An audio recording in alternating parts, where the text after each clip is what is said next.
Sister Anita and the management and staff of Kaisar Darus Salam Academy here in Damansara in Kuala Lumpur, Malaysia. Assalamu alaikum wa rahmatullahi wa barakatuh. And in no branch of knowledge is it more essential for us to become critical thinkers than in eschatology.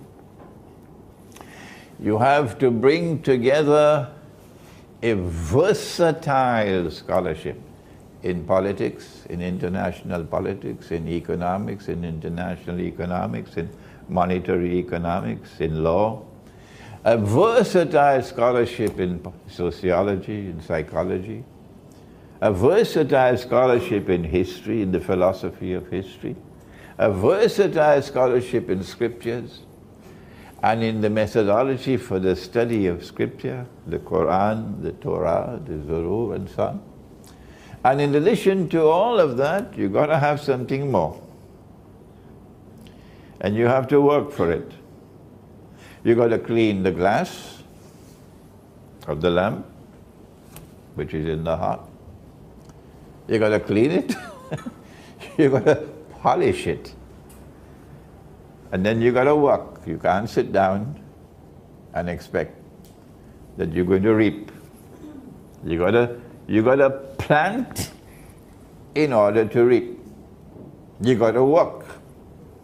You got to show metal. You got to show a backbone made of steel. You got to show courage. And then Allah will give you oil. So the lamp will have oil in it.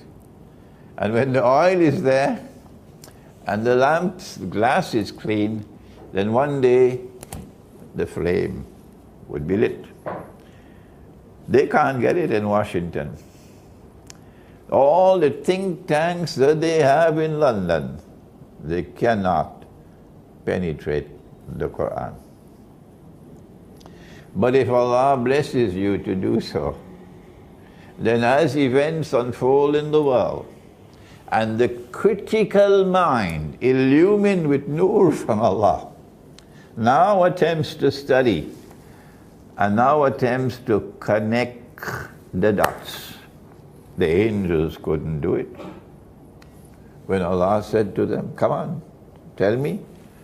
They said, we have no knowledge. No, because they could not connect the dots. And then Allah gave it to Adam alayhi salam, connecting the dots of history insofar as our eschatology is concerned. And then Allah said to Adam alayhi salam, come on, explain to them. And then He explained to them. This is the historical process. And this is how we connect the dots of history. So we know what's coming at the end. It's not easy at all. And we pray that Allah may answer our dua, that He will bless the efforts of all those who now turn to the Quran sincerely. Most people don't have time for the Quran. The shopping mall takes up so much time. Yeah. Shopping is, a world of its own, shopping. And then, of course, there's all the traffic jam and so on. And so many things to occupy our time. We don't have time for the Quran anymore. Well, if you do not plant, you're not going to reap. وَأَلَيْسَ لِلْإِنسَانِ إِلَّا مَا سَعَى. And don't expect to plant for only one day of the week and expect to reap at the weekend. No. A lifetime of work before Allah says, okay, this servant has done the work, and then the door is open for knowledge. What is our eschatological view of the world today? That depends upon where we are located in the historical process. The historical process for us is one in which the establishment of a state with government and rule of law, in which Allah's law would be supreme. And that law came down to Nabi Musa alayhi salam, Moses, the Torah. More than anywhere else, it's the Torah, the law. Where that law will be supreme, that is at the heart of the historical process. When he said to the angels, I'm going to place on earth one who will be Khalifa. And they said, oh, are you going to place on earth this institution of Khilafah, which is going to cause so much fasad and so much bloodshed? This effort to establish a state which will rule with government, and where the law which comes from Allah would be applied, the supreme law. Because the angels knew, because Allah had said to them, that there is going to be a bogus Khilafah state. And that establishment of that bogus Khilafah state is going to take the historical process into fasad. And we saw the fasad commencing with Pax Britannica. That is our introduction to Islamic eschatology. We identify Pax Britannica in a particular context. And we say that Pax Britannica didn't come with peace. Oh no. It came with fasad. And if they don't understand what is fasad in Washington, let's tell them. It is that which corrupts and it destroys while corrupting. And Allah reserves the greatest punishment of all for fasad. And so Pax Britannica came exactly as the angels said, أَتَجْعَلُ فِيهَا مَنْ يُفْسِدُ فِيهَا وَيَسْفِكُ الدِّمَاءَ. Are you going to place on earth those who will establish a reign of terror and oppression and corruption and destruction and enormous bloodshed? Are you going to do that? The angels are saying to Allah. And it manifested itself with Pax Britannica. That's the beginning of what the angels were seeing. This is a unique way of looking at history. You cannot find this in political analysis. You cannot find this in historical analysis. This is eschatological analysis. And that the historical process then moved on beyond Pax Britannica to a second stage of even more fasad, meaning more corruption and more destruction, and even more bloodshed. Enormous bloodshed, rivers of blood, with something called Pax Americana. Why? They want to establish a Khilafah state. They won't tell you that. We have to tell you. Their objective is to establish a Khilafah state in the Holy Land. That's what the British want to do. But the British won't tell you that. That's what the Americans want to do. But the Americans won't tell you that. And now, from our Islamic eschatological perspective, the world has now reached, the historical process has now reached that point in time when Pax Americana is in irreversible decline, and a new actor is about to emerge to replace Pax Americana in the same way that Pax Americana replaced Pax Britannica. You're not going to get this statement anywhere else but in eschatology. No one else can do it. No political scientist can do it. None. Only the eschatologists. And we know that in order for Pax Britannica to come into being, they had to wage endless wars at the point of a bloody sword. Oppression upon oppression upon oppression. Wickedness upon wickedness upon wickedness. While yet dressed up in black suits and bow ties and shirts and asking us to believe that they are the chosen of the Lord God. That they are a superior race of people. And they were created to civilize the rest of us. To teach us, for example, how to eat. That civilized people don't eat with their hands and fingers. A civilized person uses cutlery already. That civilized people don't dress except the way they dress. And we are supposed to follow their way of life. And we are supposed to become carbon copies of them. And you are only educated when you have graduated from Oxford and Cambridge. Now you are educated.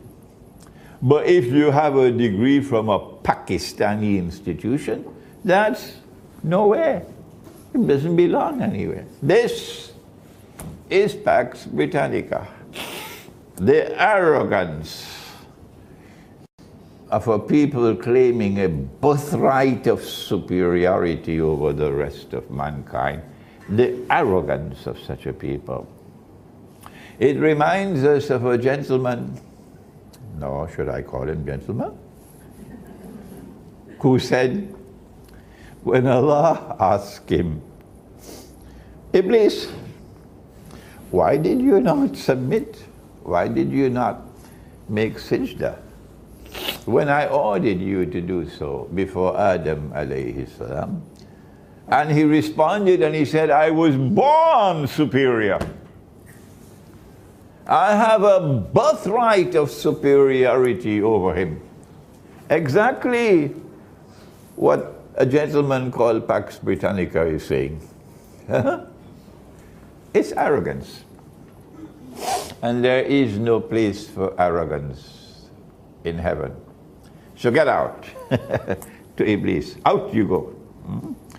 This arrogance was then taken to a higher level in Pax Americana. And now we are waiting to see the big war which is to come, which is necessary for the transition from Pax Americana to the third and last stage. How do I come to this conclusion that there will be only three stages in this drama for the establishment of a bogus khilafah?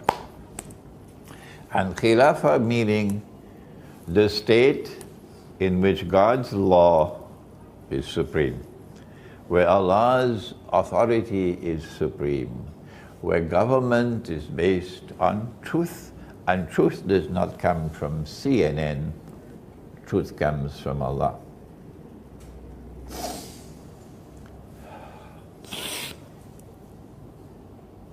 Our Prophet said, Allah's blessings be upon him, he gave us a timeline of events that you are familiar with now, if you've been listening to me. It is to be found in the Sunan of Abi Dawood, and the Prophet ﷺ is speaking to his companion, Mu'az ibn Jabal,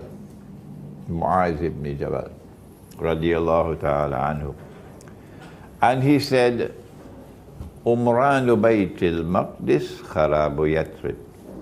Kharabu Yathrib khurujul malhama. Khurujul malhama fathul Constantiniya. Fathul Constantiniya khurujul Dajjal. This is the hadith.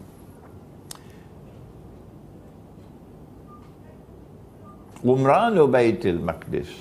Baytul Maqdis is Jerusalem.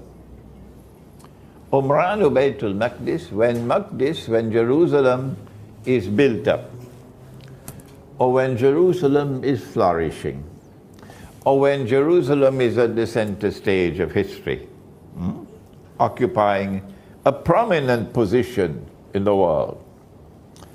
At that time, look to Medina, Madinatul Munawwara. And when you see that Medina is kharab, broken, it occupies no status at all. It is nothing, nowhere. Or it is, I don't know whether the Malay language has an expression like this. It is in a state of forlorn desolation. Come on, tell me in Malay. Come on. You do speak the Malay language, don't you? Come on, forlorn desolation. Huh? Tarbiyah. Okay. Tarbiyah. Tabah ho gaya. It's broken up. Then when Medina is in that state, it has no status at all in the world. None. Just a tourist curiosity for Muslims who want to go, that's all. Then at that time, the next event that's going to occur is the Malhama. And it's going to be the biggest war that the world has ever known. How do we know that? Because our Prophet said that 99 out of every 100 who fight in that war will be killed. So there's never been a war like that in history. It'll be the unique war. It cannot be a conventional war, because conventional warfare does not kill 99% of combatants. So it has to be a war which will use weapons of mass destruction. What are these weapons? We know about nuclear weapons, we don't know about the rest, but it's still secret. When this war takes place, this is the Malhama, 99% of all combatants will be killed. Those who have faith in their heart don't mind to die for the sake of truth. But those who are only fighting for a US green card, that's all. We are in the army to get a job. We are fighting in the US Army to get promotion, to get skills. We are not here to fight for truth. Oh no! They don't want to die. For them, there's bad news. When they listen to this lecture, there's going to be terror in their hearts. Because they look, who is this man named Muhammad? Tell us something about him. Because this is looking dangerous now. Because what this man is saying is that in this war, there are going to be weapons of mass destruction, and they're going to kill 99% of combatants. If this man, Muhammad, Allah's blessings be upon him, is speaking the truth, we are in the wrong place at the wrong time to be in the US Army. So there are those who will come to the war unafraid to die. No. And there are others who will come into this war with terror in their hearts. That's where we are today. The war will take place anytime.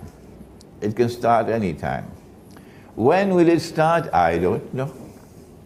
But over the last 2 years, I've had no less than 8 dreams of nuclear war. And I'm constantly getting emails from people around the world who are saying the same thing. And not only dreams, political analysts, military analysts are all saying the same thing. We are moving towards World War III, they call it. The Christians call it Armageddon. In Islam, it's known as the Malhama, meaning a war like no war has ever been, and no war will ever be again, the Malhama. That's where we are today.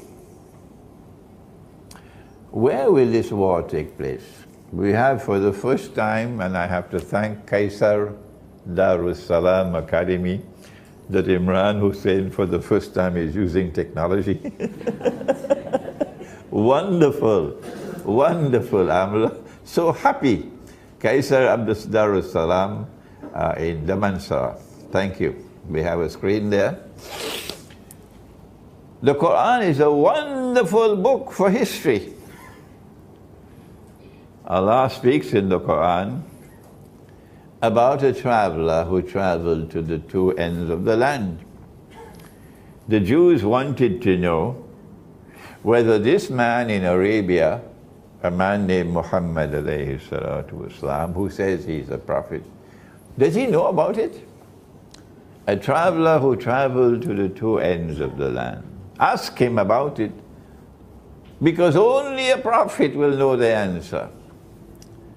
And Allah sent down the answer in Surah Al-Kahf. And He says, وَيَسْأَلُونَكَ عَنْ ذِي الْقَرْنَيْنِ. They question thee about Dhul Qarnayn, someone who will impact on history twice. Qarni can mean horn, it can mean an age. But the Quran has never used the word qarn to mean a horn, never. So Dhul Qarnayn is someone who will impact on history twice. He's also someone who has faith in Allah. And he's someone who is empowered by Allah with power.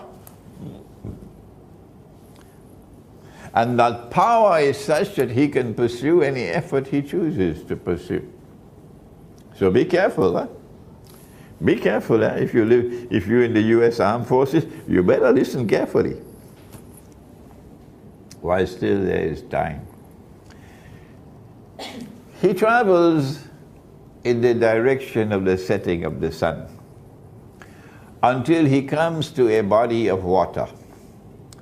And the Quran describes it as Aynun Hamiyah, a body of water which is dark and murky, dark and murky. And then he travels in the direction of the rising of the sun to the end of the land, and there, of course, will be another body of water.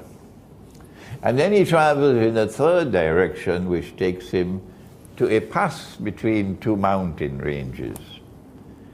And there in that pass, he comes across Gog and Magog. And only a prophet of Allah would know about Gog and Magog. I can assure you, government of Malaysia doesn't know about Gog and Magog. Security Council of the United Nations cannot tell you about Gog and Magog. No.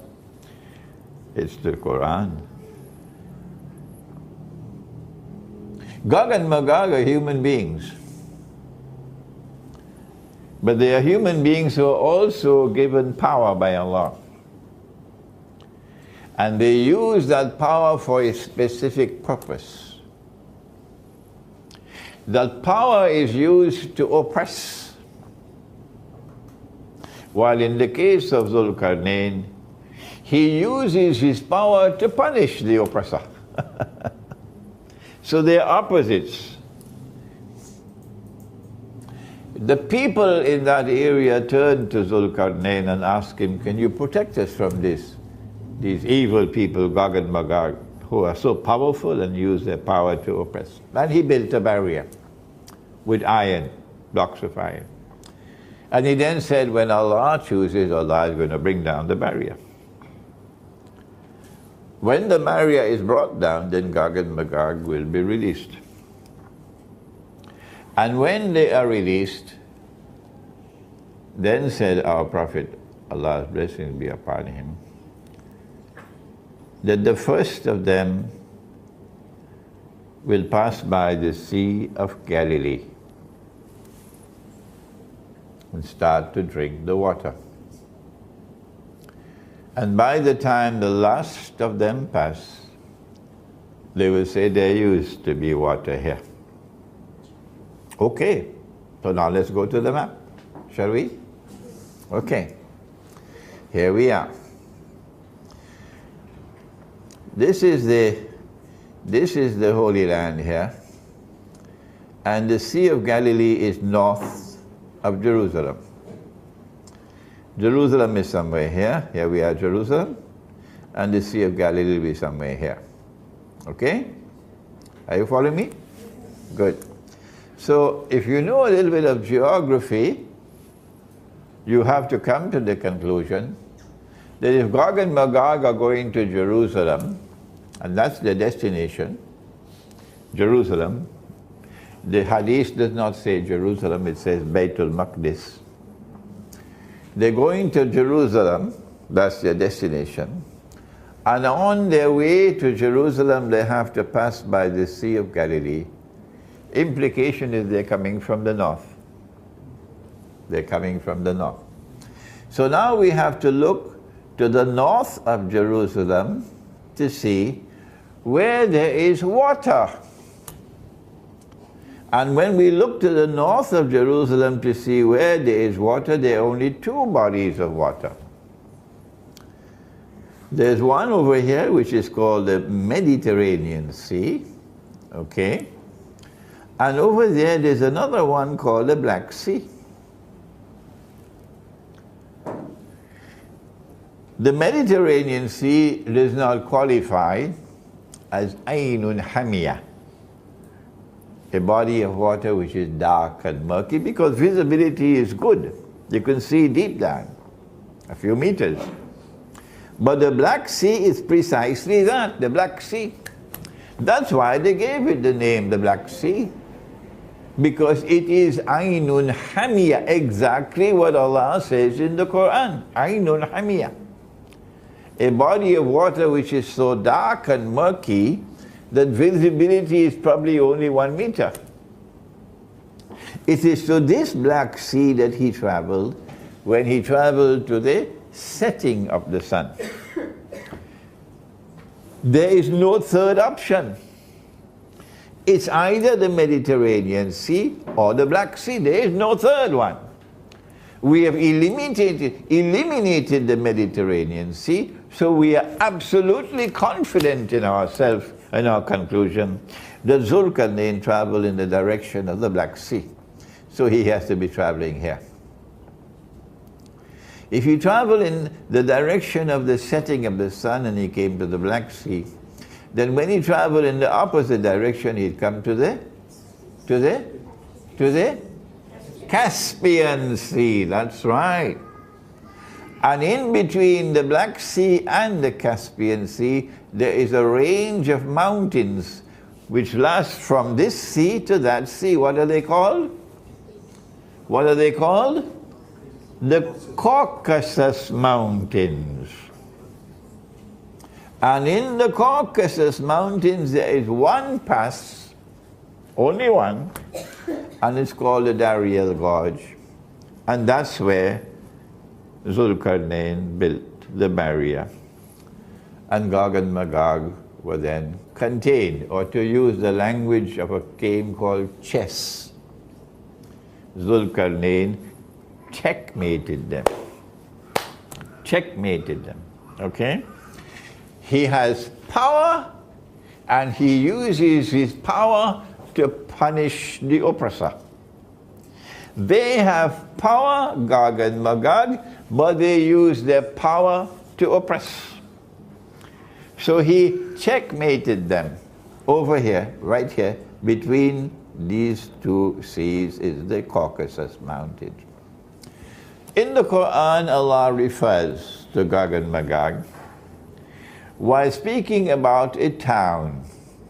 And he says the town was destroyed, the people of the town were expelled, and then a ban was placed on them that they could never return to this town to reclaim it as their own until, number one, Gog and Magog are released, and number two, they spread out in all directions. And with their irresistible power, they take control of the world in the world order of Gog and Magog. When that happens, then you'll see these people coming back to the town to reclaim it as their own. Which town is it? The answer is now very well known. It's Jerusalem. So when you see the Jews being brought back, we're talking now about the Israelite Jews, not the European Jews.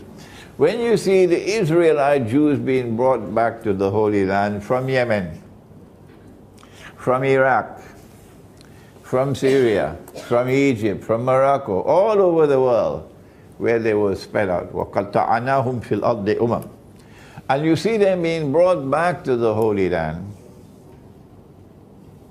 to reclaim it as their own. And you see a state of Israel being restored in the Holy Land. And you see that state of Israel rising to become a ruling state in the world. Then you must know it's Gog and Magog. It's Gog and Magog who is doing it. Okay? So now we have a very clear picture before us here. The first of them will leave this area when they are released, and they will start moving to this area. And they will pass by the Sea of Galilee and start to drink the water. So when you see the water level in the Sea of Galilee going down lower and lower and lower and lower, you know that a lot of them have already passed. And by the time the Sea of Galilee dries up and there is no more water, they have all left the north and they have reached to the Holy Land. Where are we now? Because this is our lecture, an Islamic eschatological view of the state of the world today. Answer? Just look at the Sea of Galilee and you'd know. A little island just appeared in the Sea of Galilee maybe last week or 2 weeks ago, which was not there before. The Sea of Galilee is going down. It is in irreversible decline. It's just a matter of time now before it dries up. Indicating that most of Gog and Magog have already come this way. Now comes a new analysis that I have never given before, because knowledge comes to me every day. Little bit, yeah.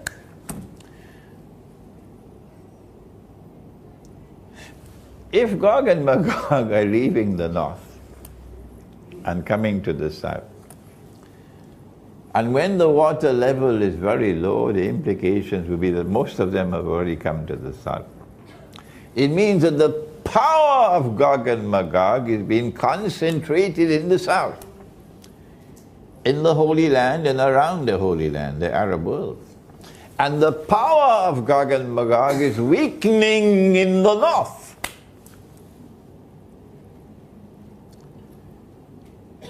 And so a window of opportunity now exists. And when the war takes place, the Prophet said, alayhi salatu wassalam, that the event which will follow the Malhama is the conquest of Constantinople. Once there is a conquest of Constantinople, the implication would be that Gog and Magog have suffered a significant military defeat. In other words, the backbone of Gog and Magog is breaking in the north, while it is still strong in the south, in the Arab world. The Arabs are going to be destroyed, said the Prophet ﷺ. أَنُهْلَكُ وَفِينَا الصَّالِحُونَ, she asked, Zainab radiallahu ta'ala, will we Arabs be destroyed even though there are righteous people amongst us? He said, Na'am, indicating that this is not punishment from Allah. No. They are righteous people, and yet they're being destroyed. This is something which is occurring in the historical purpose for a specific reason, unconnected with punishment. Why will Allah allow the Arabs to be destroyed? Answer, he said to his son, Ya bunayya, inni ara fil manami anni asbahu. Oh my son, I've seen in my dream I have to sacrifice you. Fanzur maza tara. Son, how do you respond? The son responded and said, Ya abati fa'al ma tu'mar. Oh my father, go ahead, do what you've been ordered to do. They thought that it was an actual sacrifice. But Allah is a wise God. And a wise God does not order human sacrifice. No. It's incompatible with wisdom to order human sacrifice. So this dream has something else in it, this vision. Okay? When he took the knife and he was about to sacrifice his son, then Allah called out to him and said, Ya Ibrahim, O Abraham, قَدْ صَدَقْتَ رُؤْيَا. You have already fulfilled the vision. You have accepted the sacrifice of Ismail alayhi salam. It is that sacrifice of the seed of Ismail alayhi salam which is about to take place, concurrently with the Malhama. So Gog and Magog are going to be very powerful in and around the Holy Land. And part of that power will be shown in the destruction of the Arabs. And so the flag of Islam will not come anymore from the Arabs after the Malhama. The flag of Islam will be held up by non-Arabs, because the Arabs are going to be destroyed.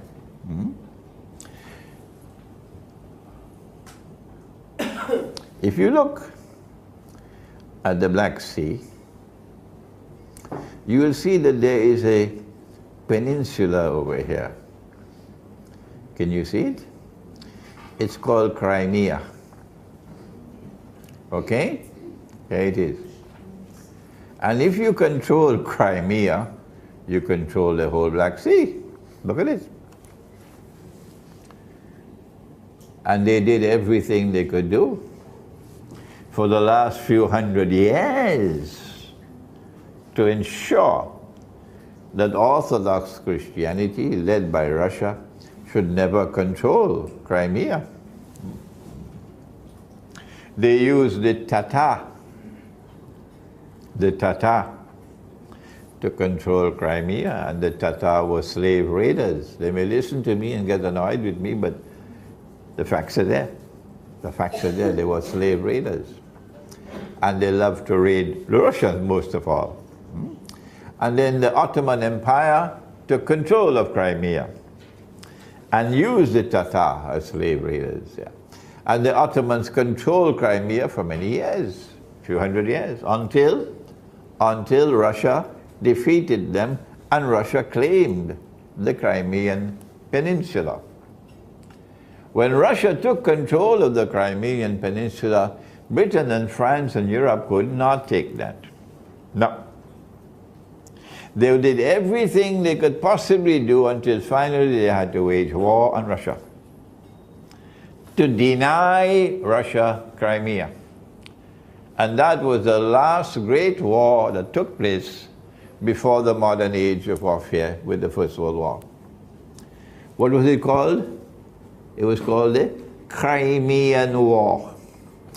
And it was fought from 1852 to 1854, 55. If I make a mistake 1 or 2 years, we are friends, you can manage that, okay?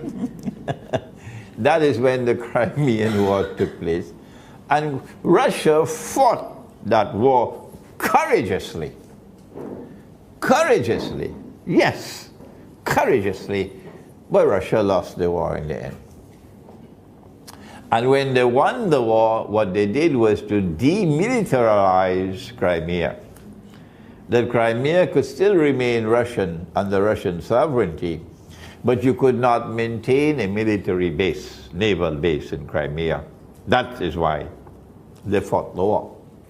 But within a matter of 7 or 9 years, Russia was able to reverse that and restore a naval base in Crimea. And Russia continued to have that naval base in Crimea until something happened in 1917.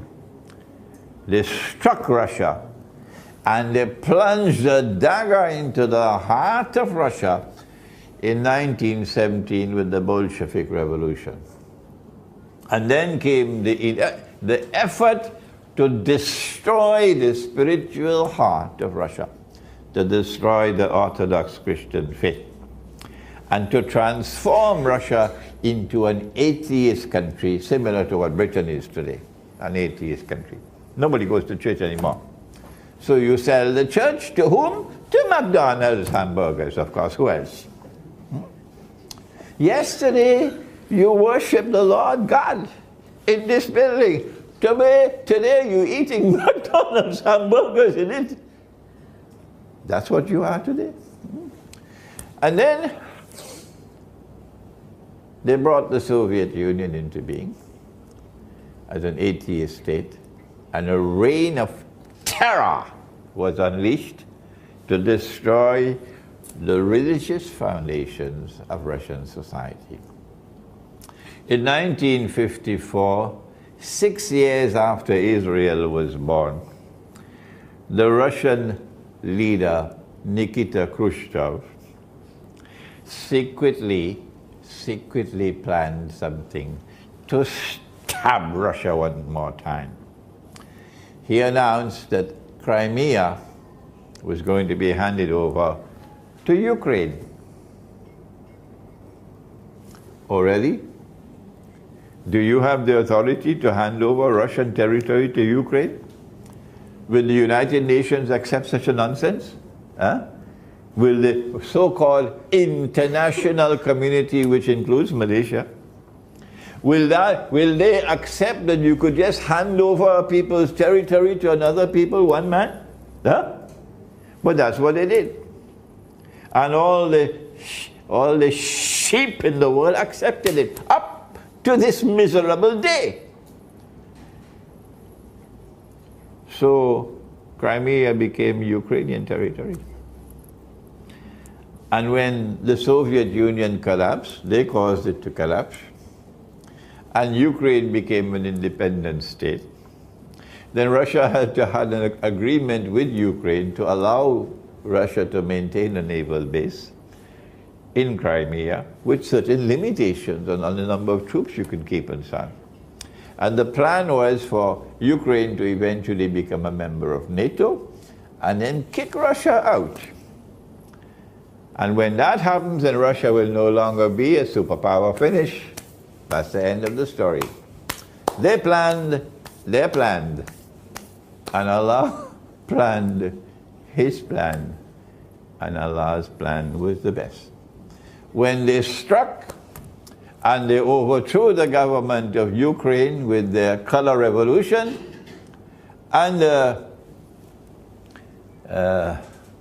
Ukraine's government is now poised to kick Russia out, what happened? Russia then turned to the people of Crimea and they voted, we want to be with Russia. The Crimean parliament voted to be with Russia. And Russia accepted it. And Crimea returned to Russia. That happened, about 2 years ago? 2 years ago?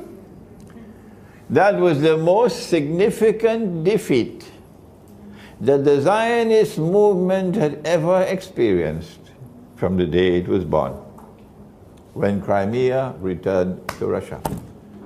And when Crimea returned to Russia, if you would remember, I said, it's time for Imran Hosein to celebrate. Because I was looking at the subject from eschatology. And so what we are now about to witness is a Russia who commands power in the Crimea, in the Black Sea. because of control over Crimea. So when the war begins, what's going to happen? Remember, the first of them passed long, long ago. And most of them have already passed Gog and Magog. So now they are weak in the north and they're strong in the south. The power base is in the south now, in and around the Holy Land. So when the war takes place, what we'll see is a repeat of history. History will repeat itself one more time, that they are going to be checkmated by Russia in the north. In consequence of being checkmated by Russia in the north, that is why the conquest of Constantinople will become possible. When the conquest of Constantinople takes place, the backbone of NATO will be broken. But I don't think the conquest of Constantinople is possible without civil war in Turkey. And they just laid the foundations for that civil war with their bogus coup d'etat. That was, I think, 2 months ago or a month and a half ago. A bogus coup d'etat that even a schoolboy could see is already planned in advance to fail. Okay? Even a schoolboy could see that. You think the Russians can't see that? Even a schoolboy could see, you think the Russians can't see that? That it was planned to fail. It was planned so that the Turkish president could be able to wipe out all the opposition that he had. Opposition, for example, to waging war on Syria. Many in the Turkish armed forces were opposed to Turkey waging war on Syria. Okay? Now they have been wiped out. They're no longer there. It's only a matter of time now before Turkey will attack Syria. Once Turkey attacks Syria, Russia is going to respond with full force. Oh yes. And when will Turkey attack Syria? I don't know.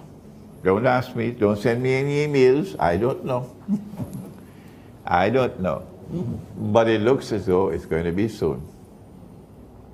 It looks as though it's going to be soon.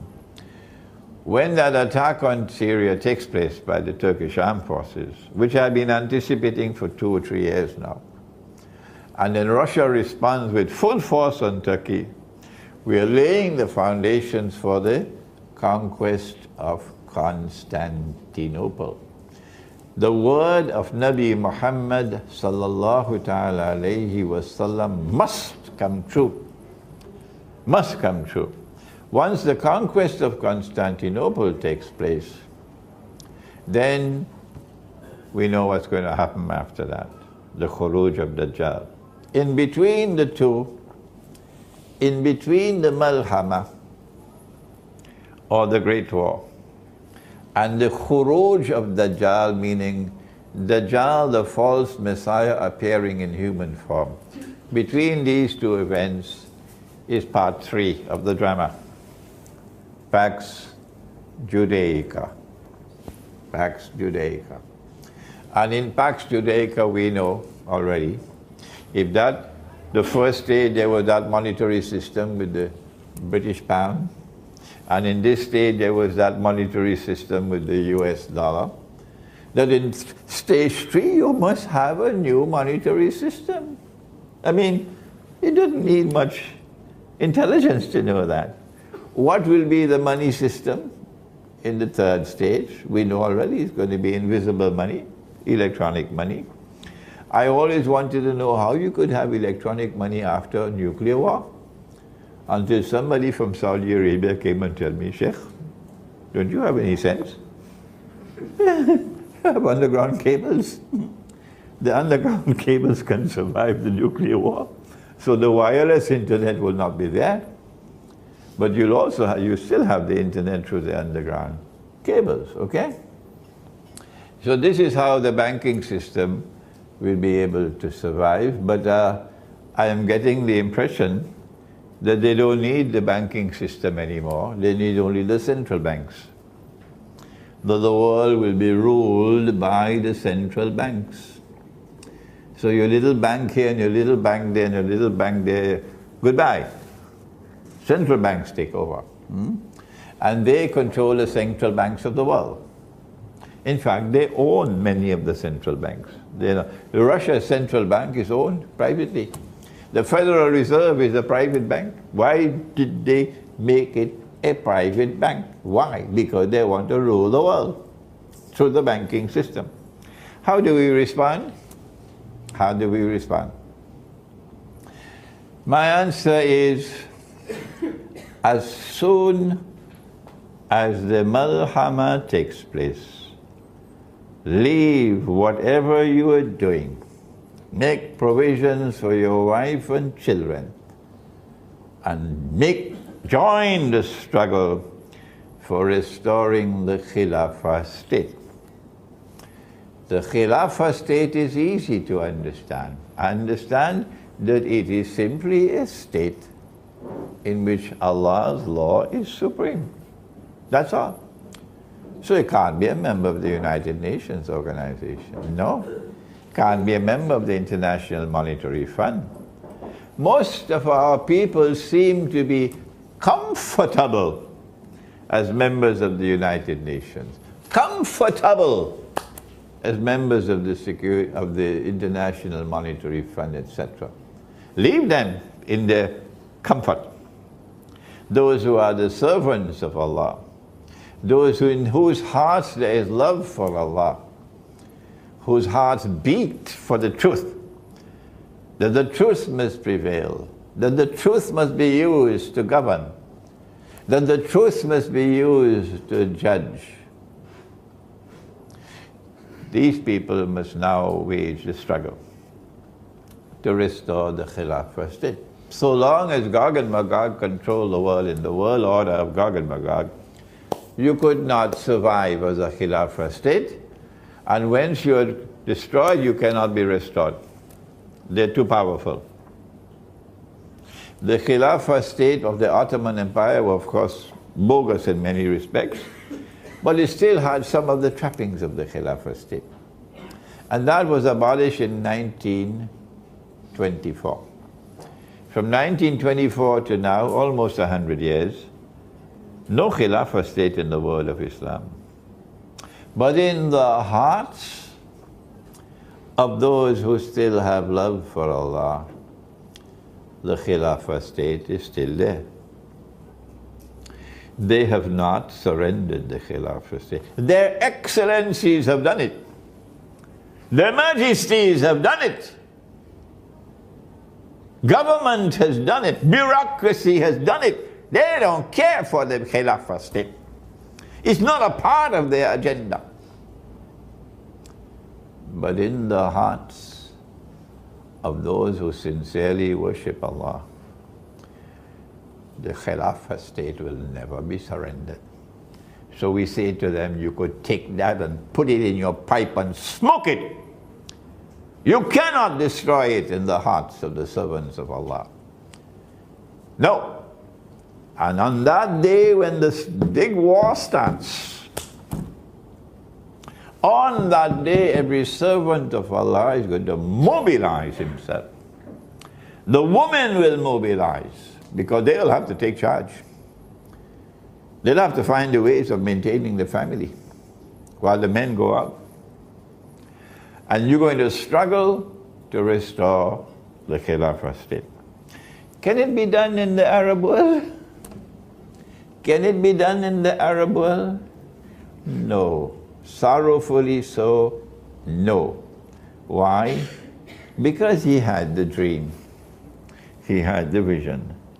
And this is part of the plan, that sometimes we have to sacrifice for the sake of the truth being triumphant. And so the Arabs are going to be destroyed.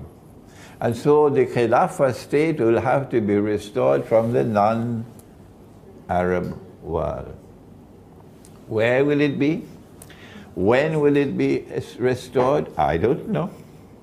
Even if it cannot be restored until Imam al-Mahdi comes, never mind. Never mind. But let the world see that the servants of Allah in the world of Islam, that the servants of Allah in the Orthodox Christian world, these two families, the Orthodox Christian world and the world of Islam, that we have not surrendered the Khilafah state, not the Orthodox Christian and not the Muslim. And we're going to wage a struggle to restore the Khilafah state. Is this a state that wants to conquer the world? Is this a state that wants to rule the whole world, like Pax Britannica and like Pax Americana, you know, with corruption and destruction and rivers of blood? And you come to teach us? We are the natives, and you are the elite of mankind, and you want to teach us in your Oxford and your Cambridge and your Sorbonne and your Harvard and your Yale and all the rest? No. Our Khilafah state does not want to rule the world. Our Khilafah state does not want to oppress anyone. You are the ones who are the oppressors, not us. Our Khilafah state simply wants that on Allah's earth there should be peace and security for all. Peace and security for the Hindu, peace and security for the Buddhist, peace and security for the Jew, peace and security for everybody. A world of salam, that's all we want. A world of salam. Allahu yad'u ila daris salam. And when there is oppression on the face of the earth, when there is aggression on the face of the earth, the Khilafah state cannot sit down and have biryani and go to sleep. No. The Khilafah state will respond, and we will explore and exhaust all possible peaceful means of removing the aggression and removing the oppression. And when we have explored and we have exhausted all possible means of resolving it, and we fail, then we fight you. Then we fight you, not before. So this is not a state that's hungry for war and lusting for war the way you are lusting for the great war now, which you could start maybe next week or next month. They're lusting for it. Their people are going to be killed. Millions are going to be, they don't care. They don't care two peanuts that their own people are going to be killed. No, they don't care. They only have one lust in their heart. They want to rule the world by the hook or by the crook. But our Khilafah state does not want to rule the world. No. Our Khilafah state simply want to have a world in which there is peace and security for all. That is the Khilafah state. And so we end now. This is enough for today. We have presented to you an Islamic eschatological view of the world today. We have not attempted much about the world tomorrow, except to say that from the time the war starts, on the day that the war starts, life is going to be different. May Allah take these words all over the world of Islam, and may Allah take these words also to our brothers and sisters all over the Orthodox Christian world, because we are one family. You and us, we are one family. And that we may now wage the struggle to restore the Khilafah state somewhere on Allah's earth. The Khilafah state being defined as a state in which Allah's law is supreme. ربنا تقبل منا إنك أنت السميع العليم وتب علينا يا مولانا إنك أنت التواب الرحيم برحمتك يا أرحم الراحمين آمين.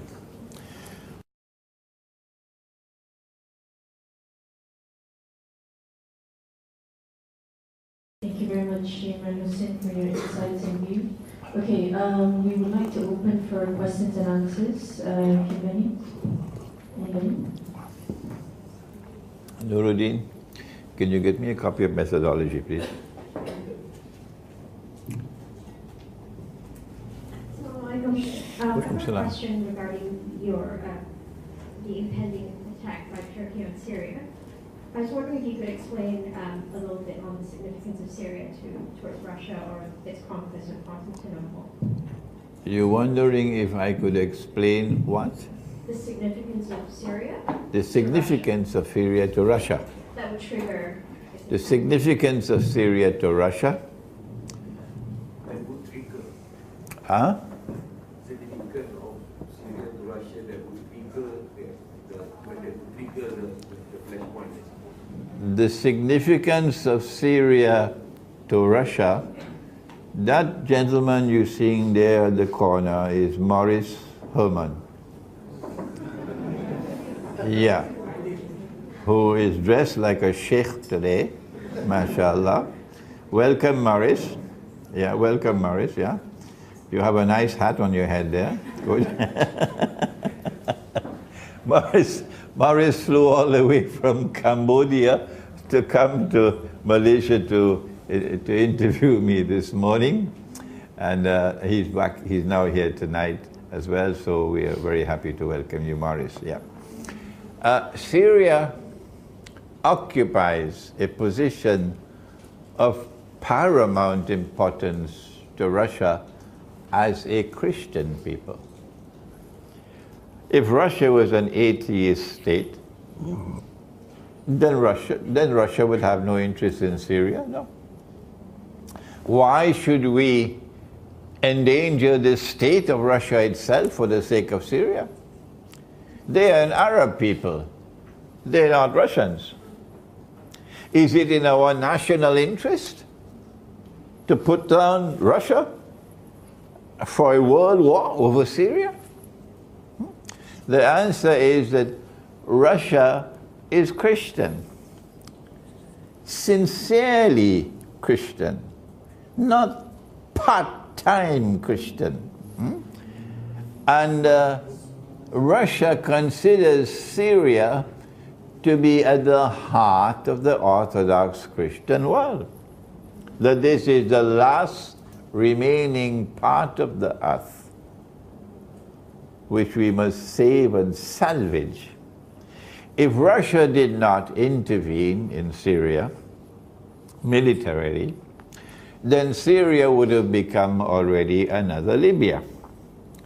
And there are many, excuse my language, there are many jackasses in the world of Islam, in Malaysia, in Indonesia, in the Arab world, Turkey, all over, who would celebrate if Syria were to become another Libya, because they consider that to be a valid jihad. These jackasses believe that you can have a valid jihad with weapons being supplied by Santa Claus. Yeah. And Santa Claus providing all the money, usually US dollars, and Santa Claus providing all the logistical support and the training, military training and so on. Everything from Santa Claus. And that is a jihad? Is that your intelligence? No. It's a bogus jihad. And as a consequence, I normally don't call people fools. I try not to do that, yes. But you are a fool with a capital F for taking weapons from NATO and taking weapons from the Americans and calling yourself a Muslim to go and fight your bogus jihad in Libya, in consequence of which today Libya is a NATO state. We don't want to see your face. We will never pray over your body. We'll never stand at your grave. Do you hear that? You can kill a man if you want, but you cannot kill the truth. Remember that. You kill and you love killing. So go ahead and kill as many as you want. But we're telling you, you cannot kill the truth. And we're prepared to die. We're not afraid of death. If the Russian people are not afraid of that, why should we Muslims be afraid of that? If the Russian Christian, Orthodox Christians are showing such mettle today, they're not afraid to die. Why should we be afraid to die? And so the reason why they are there in Syria is to save Syria from being another Libya. If Syria were to become another Libya, there is a large Christian community in Syria, an old Christian community in Syria. And these Christians in Syria, some of them are Western Christians, but many of them are Orthodox. I think these bloody, bloodthirsty Dajjal's warriors waging their bogus jihad would have slaughtered every Christian in Syria if they had succeeded. But we thank Allah, we thank Allah, we thank Allah that Russia intervened. Governments, of course, don't believe that we are right. No. The governments believe otherwise, and they vote in the Security Council otherwise. But we have a different view. And we say that we are grateful to Russia for having saved Syria from becoming another Libya. There's another aspect to the analysis, of course, and that is that in Syria there is a Russian naval base on the Mediterranean Sea. And that's the only warm water naval base that the Russians have other than in Crimea. If Russia were to lose that base in Syria and it were to become a NATO base, it would be a massive embarrassment for Syria. Any more questions or comments?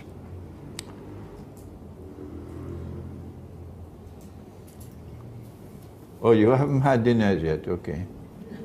Yes.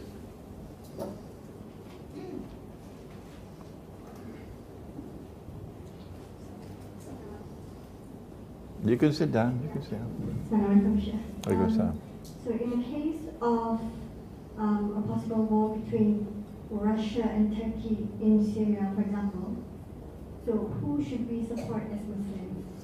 Okay, if the war breaks out, the war takes place, and on the one hand side you have Russia, and on the other side you have Turkey. Who should we support as Muslims? Are you aware that Turkey is a member state of NATO? Are you aware of that? Are you aware that Allah has prohibited that in the Quran? Prohibited that in the Quran? Yes? Or you don't know? Oh, let me tell you then. Allah speaks in the Quran about two kinds of Christians. He says about one of the Christians that they're going to become the closest in love and affection for you Muslims. And he gives us ample means by which we can identify them as the Orthodox Christians.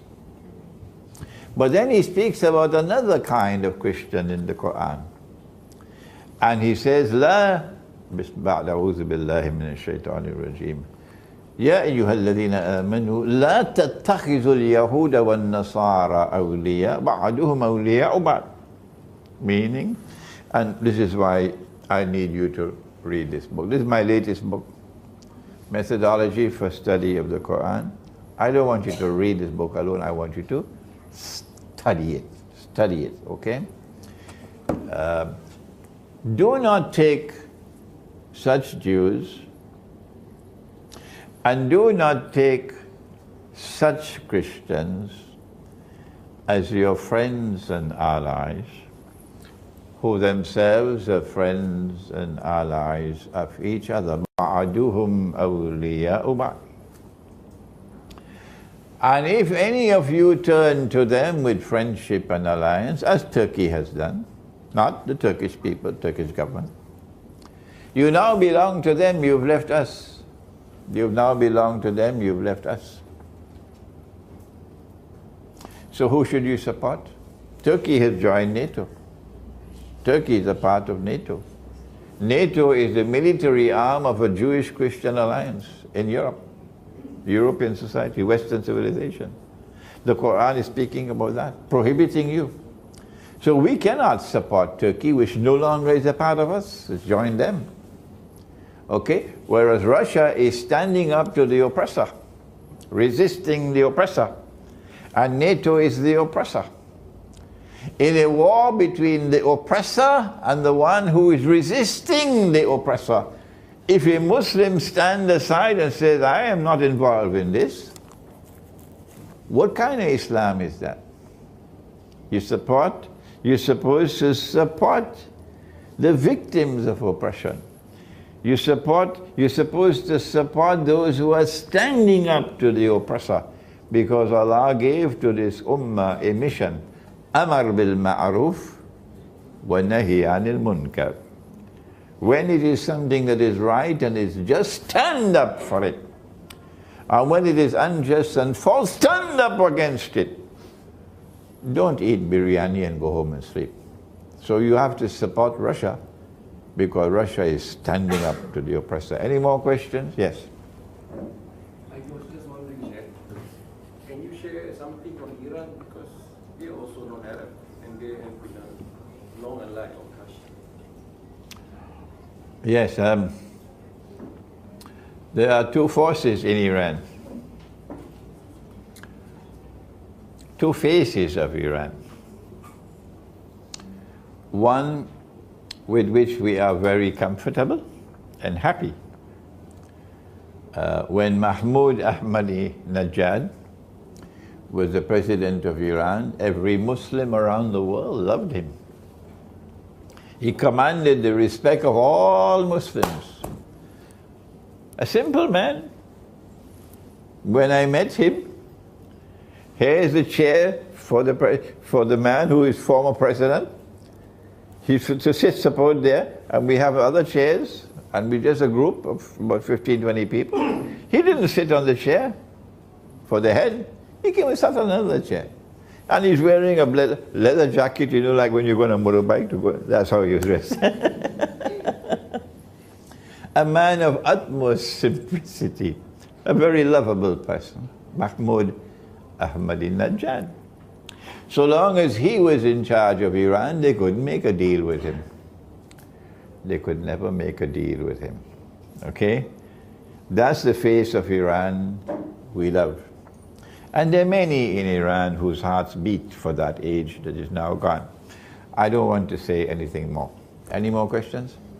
Yeah.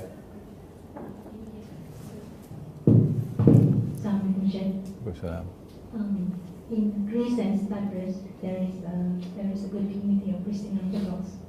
There is even a monastery in Speranza and so on. Do you see any significance to the Christian Orthodox community in that part of the world? I have understood at all.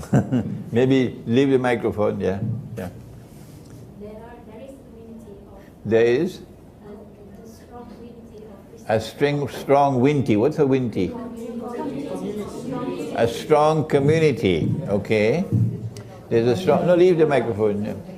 Strong community. There's a strong community of Christian Orthodox. Of Orthodox Christians. Where? In Greece. In Greece. And Cyprus. And in Cyprus. They even have a monastery in Mesologi. They have many monasteries, many, yes. So, do you see any significance in the role that the Orthodox Christian in that part of the world? In Greece and in Cyprus, the opportunity exists mostly, more in Cyprus than in Greece, if we have scholars of Islam, to reach out for fraternizing with the Orthodox Christians. And I'm happy to recognize that Sheikh Nazim's Naqshbandi, the Naqshbandi silsila of the Sufis are doing that in Cyprus. I got the evidence and I commend them for that, yes. Nobody else is doing it. Reach out to the Orthodox Christians, build friendship and fraternity and solidarity with them in Cyprus, and that will send a message to Greece and to other parts of the Orthodox Christian world. And this is a time when we ought to be doing it. Yes. Any more questions or comments? Yeah.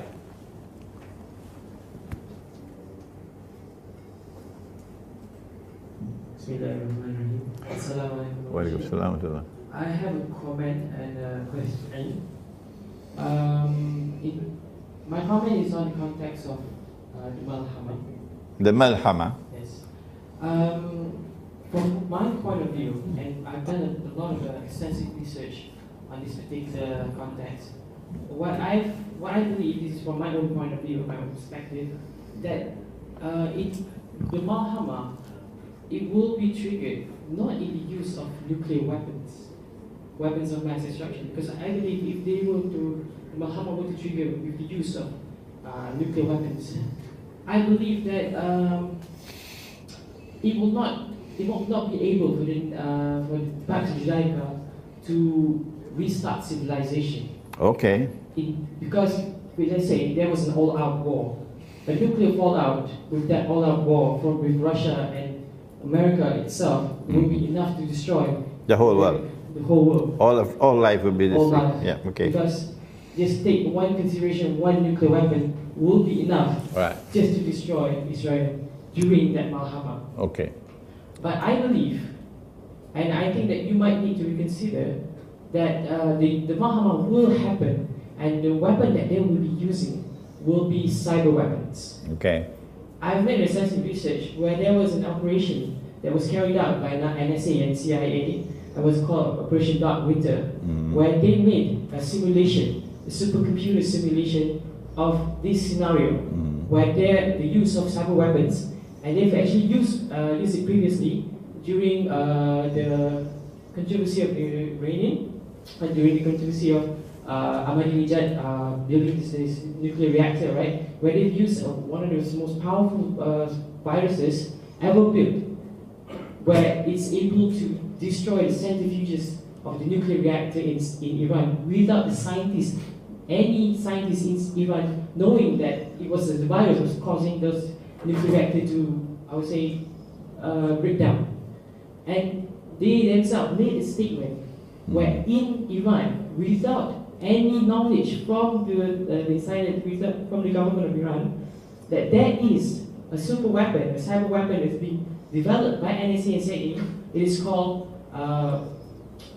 something is called Zeus weapons as a cyber virus, where it's able to dismantle the entire nation, every critical infrastructure, even the military and telecommunication, without ever destroying it, but enough to invade the country without the country able to retaliate.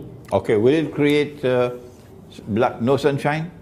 Can cyber weapons block the sunlight? No, it will not. Okay. Right. When the Malhama takes place, there is a surah of the Quran you might want to read. It's called Dukhan. Yes. Dukhan. Smoke. The reason why it's there is because when the Malhama takes place, there's going to be what the Quran calls smoke, okay? Covering the whole earth to such an extent that our Prophet, Allah's blessing be upon him, has said that there'll be several days of no sunlight. And I am unaware. I don't know what are cyber weapons. You know better than me whether cyber weapons can block the sunlight from coming. All right, whether it's going to be nuclear weapons or not nuclear weapons is academic, really. What is going to happen is going to be the war like no other war has ever been. And 99 out of every 100 of the combatants will all be killed, okay?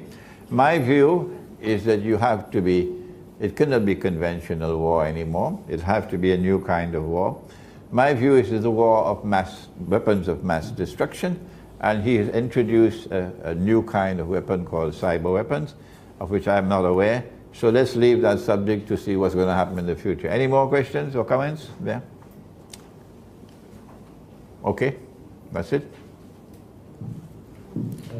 You mentioned two cases, Britannia and American.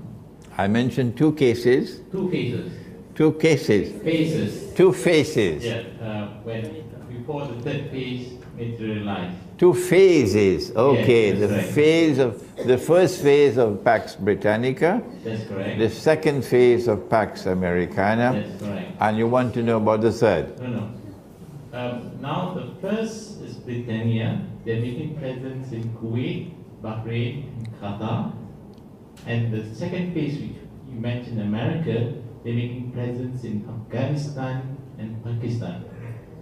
Now, how would that impact on the third phase, which you mentioned? They're making presence in Bahrain, Qatar, and Afghanistan, No. which is outside from your. No. First phase ended. The first phase ended. Pax Britannica is no longer in existence. First phase is gone. Gone, right? Gone, finished. Finished. During the time that they were Pax Britannica, they control every single strategically important naval port everywhere on the face of the earth, because there's no aerial warfare at that time. Okay? When Bretton Woods took place, at that time, Pax Britannica had to recede at Bretton Woods, and Pax Americana took over officially, the US dollar replacing the sterling pound. Pax Judaica is about to replace Pax Americana. It cannot take place while the US dollar is still the international currency. No. There are some who are saying that Pax Judaica has already started. Yes, I said no. So long as the US dollar still continues to function as the international currency, Pax Americana has not as yet ended. I am not in a position to analyze concerning the location of military bases and so on. I'm not a military strategist, I'm an eschatologist. Correct. Well. So, since you mentioned that they're actually not, they're not in control, they're now moving to the third phase, why are they making presence back in that part of the world? And that part, that means what I'm trying to say is, if they're making presence, it's insignificant because they are no more in control. Or Okay. is it why are they surfacing Okay. these two boxes? When you mentioned that I don't see two boxes. I see a concentration of the power of Gog and Magog in and around the Holy Land. That's what I said. In and around the Holy Land. Based on the hadith that the first of them would pass by the Sea of Galilee on their way to Jerusalem and start to drink the water.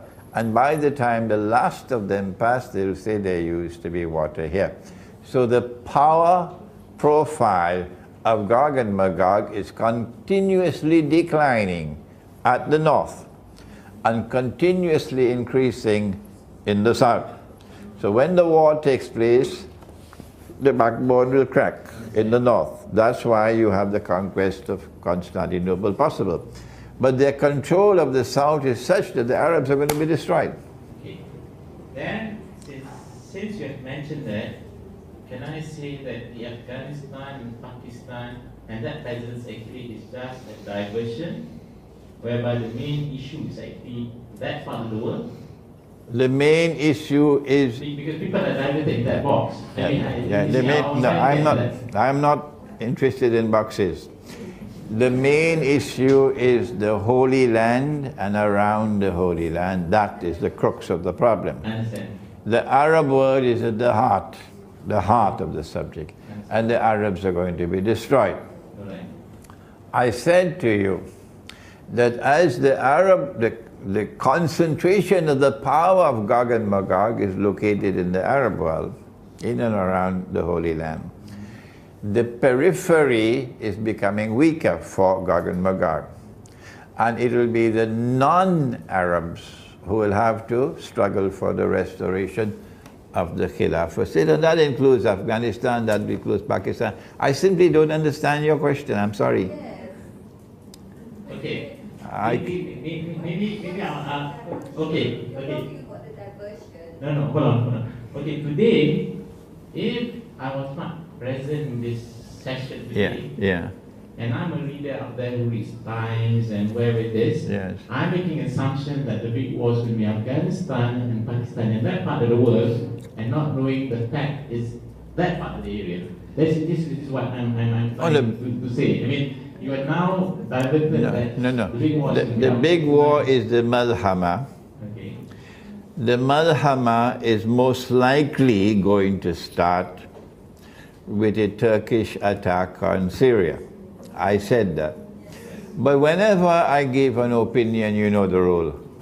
I don't know. The rule is don't accept my opinion unless you're convinced that I'm correct, because I can make mistakes, okay? I don't trust the Turkish leadership at all, and I don't think the Russians trust the Turkish leadership as well. So I am expecting that the war will commence with a Turkish attack on Syria, but I can be wrong. The war will be fought in that terrain, north of Damascus, yeah, between Syria and Turkey. That's where the war will be fought. But the war will also be fought in the area of the Black Sea. Okay? And it will be a war between Russia and Turkey.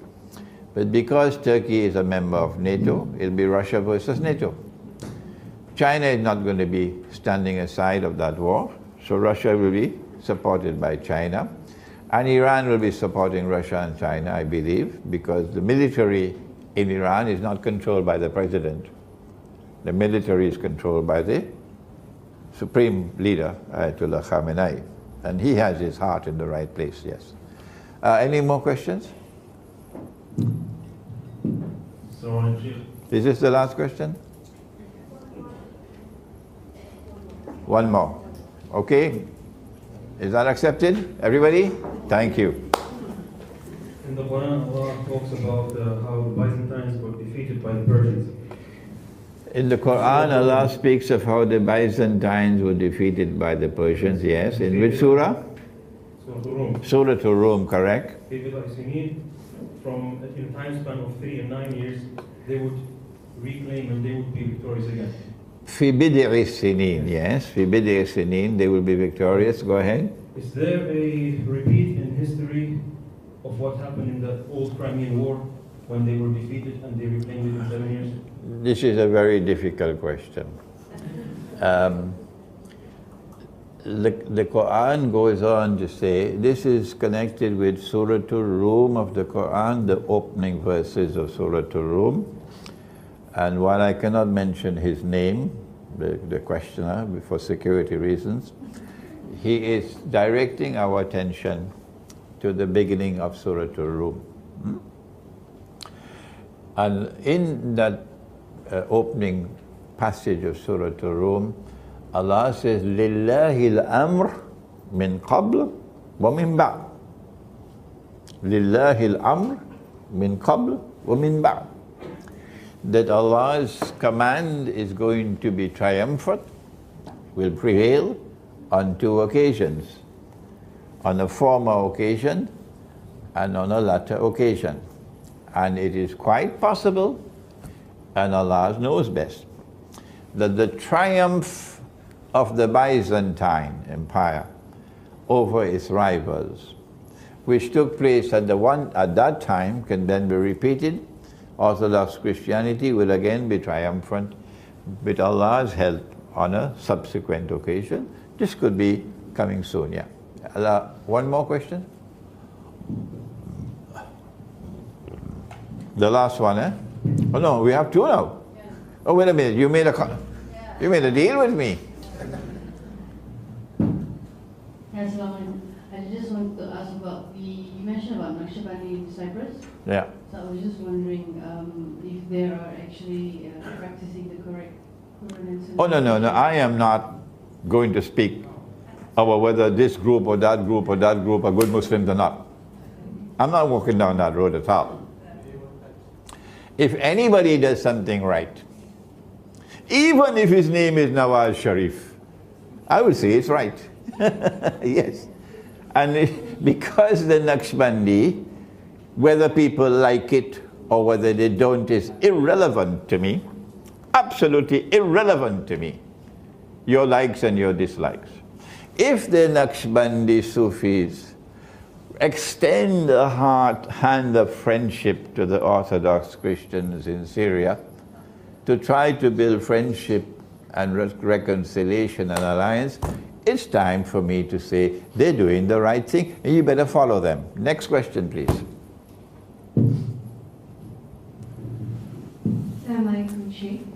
I just would like to comment that I think Dukan will be caused by a meteorite crashing. Dukan? Dukan, okay.